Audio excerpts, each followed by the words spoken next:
Hello and welcome to Monday with Marie. I'm so excited about this Monday. I've got two great questions that I think are perfect for the last Monday in February. This is the last Monday in February, right? Yes. So, our first question comes from Rashida C. It's an email. So, she writes, I hear you used to be a financial aid professional. That is true, Rashida. I did work in financial aid and I'm having a financial literacy issue. Oh, okay. How can I introduce financial literacy fundamentals to my kids who are 5, 10, and 15?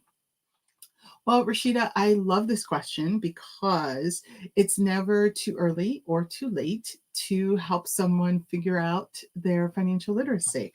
So, I've got a few tips for you. So, tip number one is for the little one, is to have a piggy bank that is clear. The reason why you want it to be clear and give him or her the piggy bank is that you want them to be able to see the coins that they're putting into the bank so they get excited as the bank grows. So that's the first tip. The second one is to have the kids, all three, open up savings accounts and at the bank. And so part of that is that they begin to start thinking of savings as a normal thing. I have money, I put it in the bank. So they're really starting to formulate those thoughts. And then I'd say play money games with them. You know, any type of game like Monopoly or anything that has a money component to it, you should play with them so they get used to handling money. And also think of money in terms of a mindset. A lot of times growing up, we were told that money was evil, was the root of all evil, only greedy people wanted money. And so if we start to change that message and that language around money and make it more about money is a tool, it's how we are able to move through the world. And it's a tool that helps us achieve our goals, grow in the world, be able to give back to others. If I cannot give what I don't have, which is something that my mother used to say all the time. And she was not talking about money, she was actually talking about our energy, our, what you're giving to people in terms of your efforts, is that if you always give and you don't replenish, you won't have anything to give at the end of the day. So that's one of the tips that she would say. The other one that I would say, which I think works really effectively, is that when you're going shopping, whether it's grocery shopping or it's just going to Target to buy something, before you go, sit the kids down and tell them, okay, we only have X amount. So, for example, we only have $30 that we're going to spend today at Target.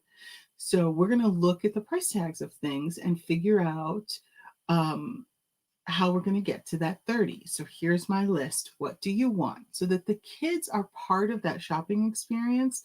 And so as they're walking through the store, it's like a game. They start looking at the price. They're doing the math on the price. They're recognizing we only have $30.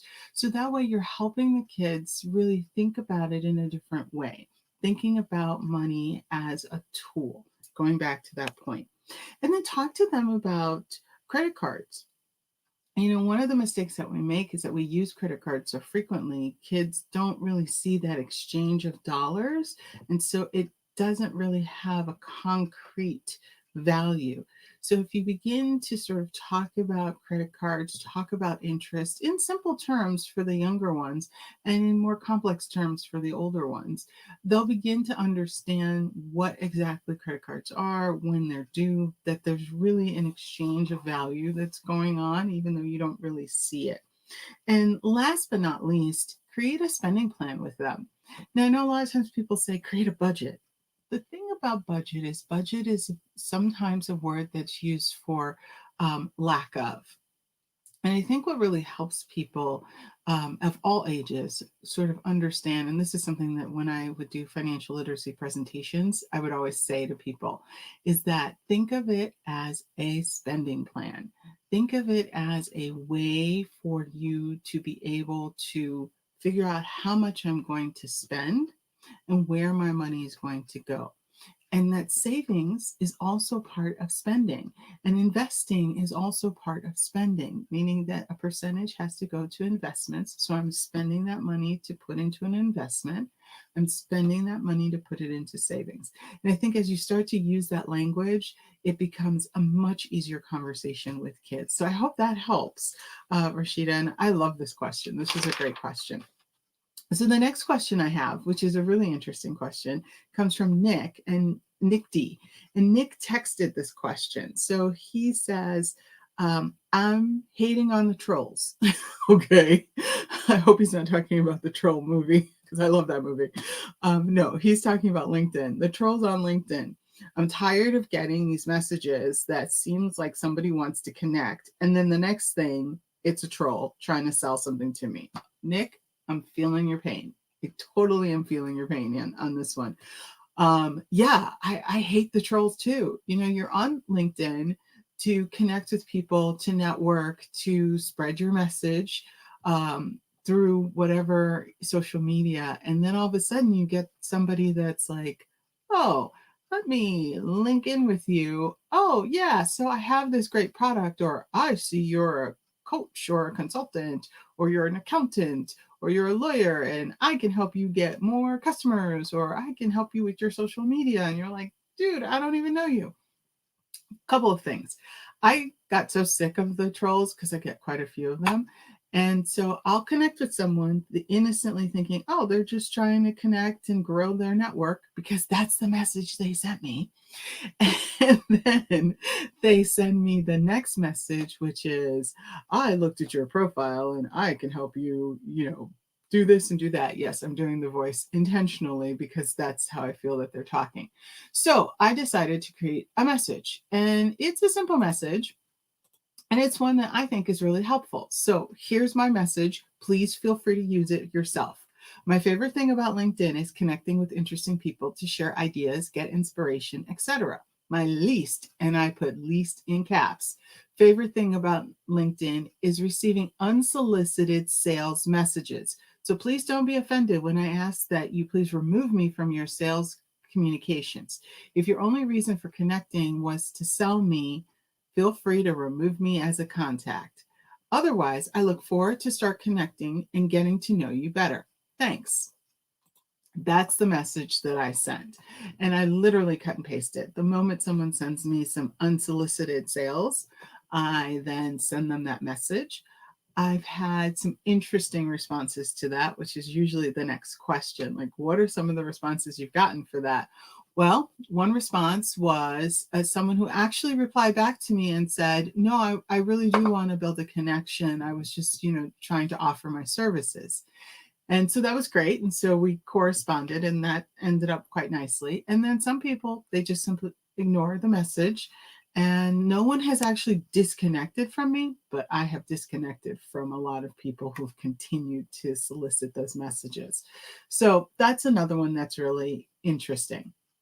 All right. So our next question comes from EL. Oh, just initials this time. All right. I'm not upset about that. EL writes, help. I am really struggling with how to get my social media platforms to connect. Ooh, so, well, I did say that you could ask me any questions. I am not a social media expert in terms of connecting of platforms, but I do know some people that are, and I will make sure in the comments to put their names so that you can connect with them and they can hopefully help you. All right, so I hope that helps, E.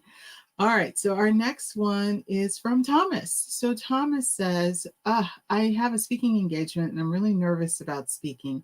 What are some tips? Well, Thomas, speaking engagements are really interesting and they are nerve-wracking. I mean, honestly, the whole idea of having to get on stage and have a bunch of people looking at you and you talking. Couple of things. First of all, get out of your own head. You're not standing there because of you. You're standing there because you have something to contribute to the world.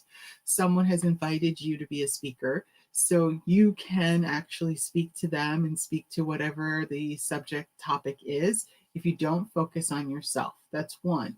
Two, create an outline for what you want to have happen. And one of the best outlines that I've ever heard, which is something recently that a gentleman named Pat Quinn actually said. He was on Pete Vargas's stage. If you don't know these guys, Google them. They're really amazing people. And so he talked about sort of a structure to your speech. Start with the heart, which means start by telling a story that is impactful to you, that really speaks to who you are. And then go into what he called the head, which is the critical information that you want to share with someone. And from there, go into the call of action. What is it that you want the person to do? And so Pat calls that the hand.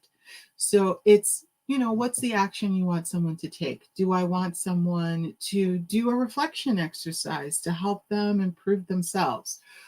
Is it that I want them to donate to a cause? Whatever the action is you want them to take, talk about the action. And don't end with the action, which I will say I am guilty of doing. I always end with the action because I always thought that's the way to go.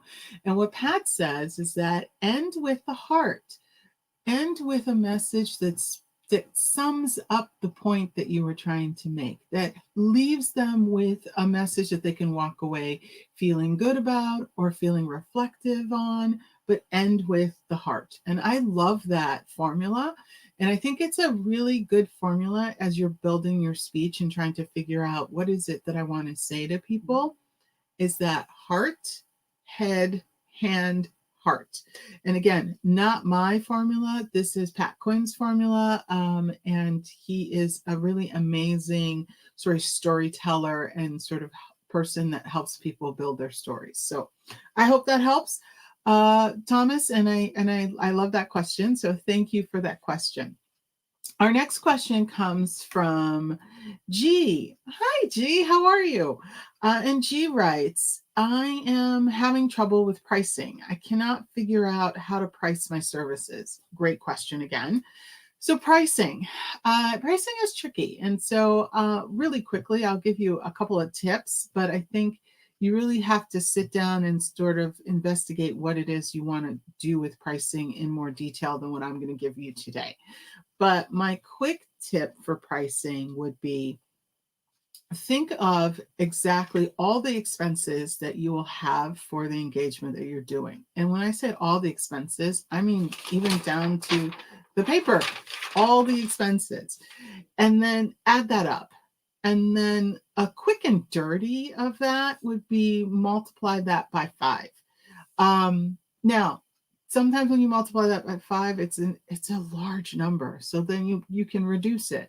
But multiply it by 5 so that you could see, okay, here are the expenses I have. If I did 5 times the expenses, this is how much I would charge. And then try 3 times the expenses. And what I would say, that's like a quick and dirty. That's actually not how I do my pricing. My pricing formula is a little bit more complex, but I think for someone starting out and trying to figure out pricing, that's an easy formula, which, I did that in the beginning. But the trick to this is when you're looking at the pricing, the number, if you're doing it by 3, by 5, whatever the multiplier is, the number that makes your stomach a little queasy, like you're like, oh, that seems like a lot, that's the number you need to go with. And I know that sounds counterintuitive because you're like, wait, but that number made my stomach hurt. That's it. That number made your stomach hurt. It made you feel like, oh, wait, am I worth that? And the answer is yes, and you're probably worth more than that. But start with a number that makes you feel a little nervous because that's actually the right number. If the number doesn't make you feel nervous, if you're like, oh, that's comfortable, it's not the number you need to go with. You need to have a little bit of discomfort in your pricing because your discomfort in your pricing is actually your gut telling you it's the right price. So I hope that helps. If you want more information about pricing, contact me directly. I have like a whole spreadsheet and pricing analysis thing that I'm happy to share with anybody. All right. So With that, it's 9:15 Central Standard Time. We've gone through about 5 questions, and we don't really have any questions today from anyone in the audience. So we'll end today's Monday with Marie on that note, except I'd love to say that next month is Women's History Month, Women's International History Month specifically.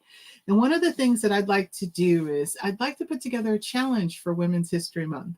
So tune in next Monday because I will have your 5-day challenge that I would love for everyone to participate in to sort of promote women's history. Have a wonderful week. Enjoy the hopefully good weather if you are in a place that has beautiful weather, and hopefully good weather to come for those of us that are in places that the weather is not so great. So see you next week and have a great week. Bye.